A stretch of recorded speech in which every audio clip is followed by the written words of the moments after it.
다음 9화를 얼마 남겨두지 않은 상황에서 다음을 기대하게 만드는 인상 깊었던 부분들에 대해 살펴보면 1. 범인의 정체를 알게 될 상우. 이제 마지막이 얼마 남지 않았기 때문에 곧 모든 인물들이 범인의 정체에 대해 알게 될 것 같은데요. 그중 가장 빨리 알게 될 인물이라면 아무래도 과거 사건을 쫓고 있는 상우가 아닐까 싶죠. 범인을 쫓는다기보다는 과거 함께 놀았던, 고양이를 아무렇지 않게 죽여버렸던, 가면을 쓰고 있던 아이가 사라진 보육원 아이들 사건과 관련이 있을 거라 생각해서 그 사건에 대해 파고 있기 때문에 그 아이가 백사원이었다는 사실을 때문에 범인놈이 진짜 백사원일 거라는 것을 가장 먼저 알게 될 인물이 될 것 같아 보입니다. 그리고 그 과정이 더욱 흥미롭게 이어지려면 사실을 알게 되는 상황에서 범인놈과 마주하게 되는 상우의 상황이 이어지겠죠. 만약 상우가 먼저 녀석의 아지트를 알아내 찾아가게 된다면 녀석의 정신 이상을 알고 있는 인물이기도 하기 때문에 희주를 지키기 위한 행동이지 않을까 싶습니다. 그리고 다른 목적인 보육원 사건이 녀석과 관련이 있는지 알아내야 하기도 하기 때문에 조심스럽게 과거에 자신과 마주했던 이야기까지 털어놓을 것 같은데요. 그 장면을 통해 사라진 보육원 아이들에게 어떤 사건이 있었던 건지 모든 비밀이 드러날 것 같습니다. 만약 그렇게 모든 비밀을 알게 된다면 당장 그 사실을 알려야겠다 판단할 상우가 되겠죠. 원작에 없는 인물이라 어떤 선택을 할지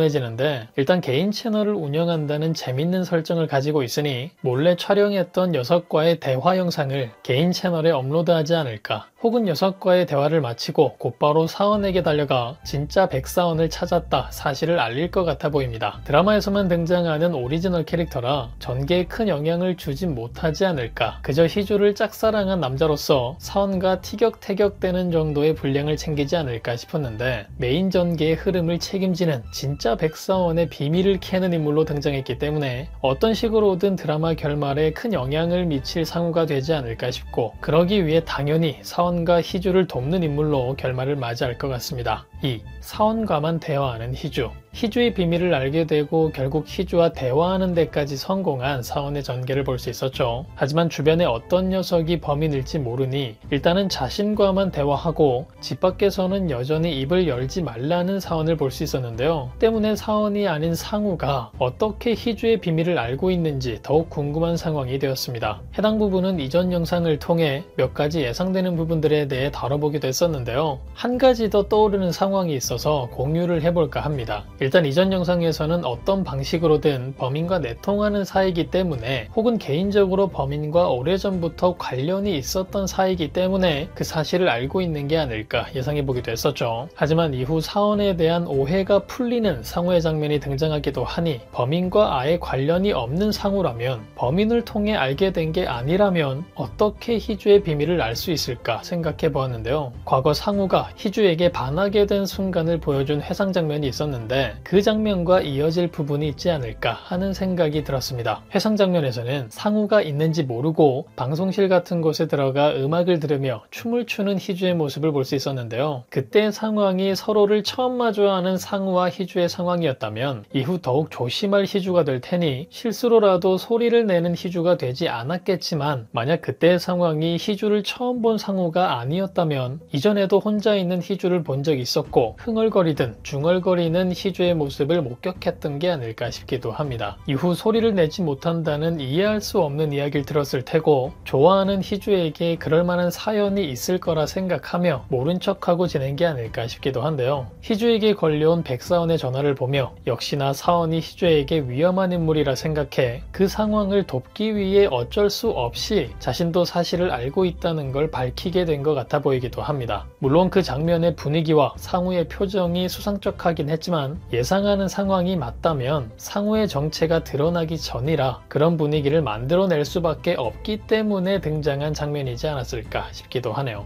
3.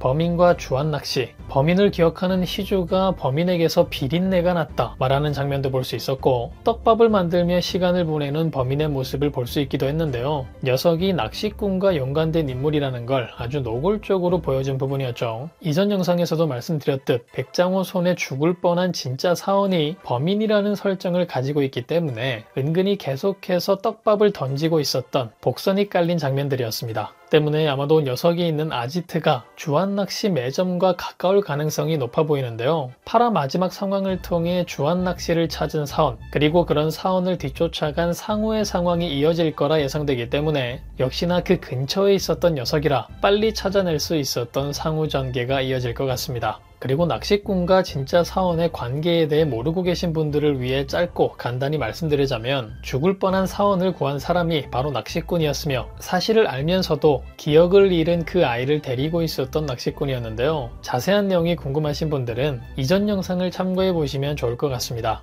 4. 범인의 오드아이. 8화 내용 중 범인에 대한 속보가 흘러나오는 장면을 볼 수 있었는데요. 해당 뉴스 내용을 듣자마자 심규진을 바라보는 배그용의 모습을 볼 수 있었고, 오드아이가 특징이라는 말을 듣자마자 배그용을 바라보는 심규진을 볼 수 있었죠. 해당 장면으로 예상할 수 있는 부분이라면 오드아이라는 정보로 그가 진짜 사원이라는 걸 규진은 알 수 있다는 점, 그리고 오드아이 내용이 이어지기도 전에 범인과 관련된 뉴스를 보며 심규진을 바라보는 배그용인 걸 보니 이미 심규진이 이상하다는 걸 눈치채고 있다는 사실을 알 수 있습니다. 하지만 사망하며 자신에게 해방감을 준 아들이 아직 살아있다는 사실, 거기다 범인이 바로 그 녀석이라는 사실을 알게 된다면 절대 해당 장면과 같이 가만히 있지 않고 날뛰었을 배그용이기 때문에 심규진이 살아있는 아들을 돕고 있다는 정확한 사실까지는 확인하지 못한 배그용일 것 같습니다. 그렇지만 아내 심규진이 범인과 연관되어 있다는 것쯤은 알고 있는 눈치로 보였죠. 원작과 달리 홍 회장과 함께 많은 비밀들을 알고 있는 인물로 그려지고 있기 때문에 배그용 역시 숨기고 있는 과거가 있을 것 같은데요. 만약 그 과거들과 규진의 비밀을 알고 있는 부분이 겹쳐진 부분들로 이어진다면 원작과 다른 반전을 만들어낼 인물이 될 것 같기도 해서 지켜보면 좋을 인물인 것 같습니다.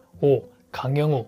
가장 아쉬웠던 장면을 꼽으라면 3년 만에 처음 휴가를 낸 사원을 응원하겠다며 급한 일이 있는 듯 불러낸 강영우 장면이었습니다. 이후 사원을 찾아온 박도재의 상황으로 다시 흐름을 찾아가긴 했지만 왜 굳이 중간에 흐름을 끊는 장면이 등장했어야 하는 걸까? 박도재를 만나야 했다면 그냥 박도재의 전화를 받고 나간 사원의 장면을 보여주면 되지 않았을까 싶은데요. 너무 뜬금없이 이어진 강영우의 장면이다 보니 괜히 그의 정체에 다시 한번 의심이 가기도 하는데, 강영우 역시 원작에 등장하지 않은 인물임에도 사원과 가까운 위치에 있는 인물로 등장한 만큼 오리지널 캐릭터 상우와 유리와 같이 뭔가 비밀을 가진 캐릭터로 설정된 게 아닐까. 만약 그렇다면 마지막엔 사원을 크게 도우며 좋은 활약을 할 인물이 되었으면 좋겠네요. 다음 이어질 9화, 여러분들은 어떤 전개가 가장 기대되시나요? 범인의 정체를 알게 될 상우와 다행히 목숨을 구한 사원의 상황까지 과연 이들에게는 또 어떤 일들이 펼쳐지게 될까요? 그럼 저는 다음 영상에서 뵙겠습니다.